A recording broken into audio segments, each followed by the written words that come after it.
niqué de toute ma carrière, mais c'est pas grave, qu'elle a jamais commencé, c'est pas grave. 8 ans que la SNCF, ils ont mis des pianos dans les gares, vous avez constaté ou pas? Ouais. Et moi, ça fait 8 ans que je viens tous les jours à la gare Saint-Lazare, je joue et je chante là-bas. Alors au début, tu sais, les gens, ils étaient contents. Ils me voyaient, ils disaient, ah sympa, tu sais, genre un nouvel artiste, on espère qu'il va se faire connaître. 3 ans après, il repassait dans la gare, il voyait que j'étais toujours là, il disait, ah, apparemment il est toujours là, le clochard. La dernière fois, je suis reparti avec un panini et une couverture.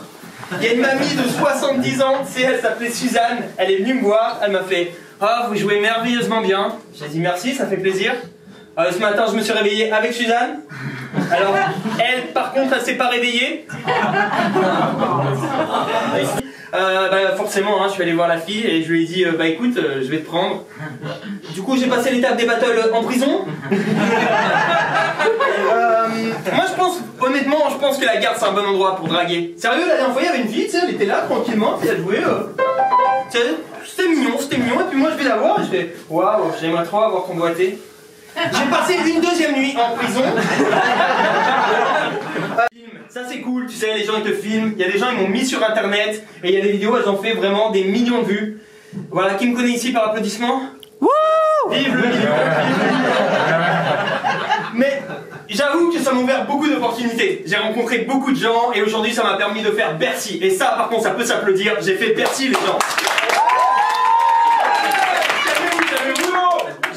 Je sais même pas ce qu'il a dit l'autre, mais c'est pas grave, on le prend. Bercy, ouais, j'ai fait Bercy, mais calmez-vous, hein, j'ai juste fait la gare de Bercy. Hein. Là-bas aussi, il y a un super piano, d'ailleurs, je vous le recommande. Et moi, je me souviens quand j'avais un chien, tu sais, souvent je rentrais tard le soir, des fois je rentrais vers 4 h du matin, et c'était chiant parce qu'il fallait que je le sorte pour qu'il aille chier. Maintenant qu'il est plus là, bah je sors chier tout seul en fait. Tu sais, j'ai constaté que quand t'as un chien, tu rencontres plus facilement des gens. J'ai constaté que j'avais une voisine, tu sais, la dernière fois, elle sort ses 2 chiens, puis on finit par parler tranquille. Tu sais, elle me fait, salut, tu veux caresser mes 2 seins, Bernard? Je lui dis, avec plaisir. Moi, je m'appelle Mathias. C'est toujours des paroles genre riches en texte, c'est genre. Ouais, mon bébé, je kiffe à mort, le meilleur de mes trésors. Mais le problème, t'as vu, t'as 300 km de la maison, t'as pris un peu loin pour une fellation, une relation.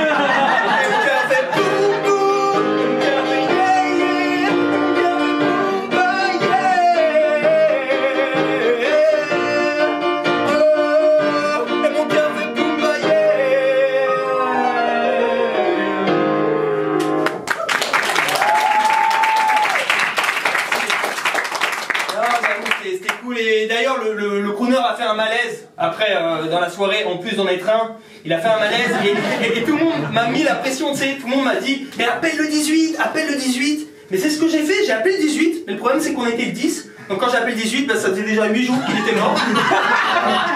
Ouais, je lui ai raconté l'histoire de la merde et de la fraise. Bon, je vois vos réactions, je vais vous expliquer. En gros, c'est une merde et une fraise qui sont dans un bois, et la fraise, elle regarde la merde d'un regard un peu méprisant. C'est genre en mode, toi t'es qu'une pauvre merde, t'es dégueulasse, tandis que moi je suis une belle petite fraise, toute mignonne, toute jolie, tout le monde me veut. Là t'as un mec qui passe dans le bois, qui récupère la fraise, et la merde, elle voit la fraise partir et elle lui dit, à tout à l'heure. Voilà, hein. Je n'ai pas niqué ce soir-là, mais à la fin de la soirée, je l'ai raccompagné en voiture. Ça, c'était très important de la raccompagner. Voilà, donc on a roulé, vraiment quelques kilomètres comme ça, on a roulé. Donc là, vous aurez compris que j'ai une Fiat Panda. À la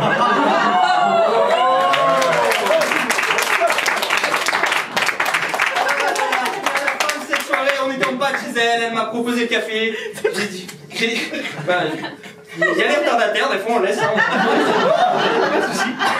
On reprend le DVD? C'est bon, allez, on reprend. Du coup, elle est partie faire le café. Moi, je pensais vraiment qu'elle allait me faire monter au 7e ciel. Et finalement, elle m'aura juste fait monter au 7e étage. Le Kibélé, vous avez été mortel. Merci.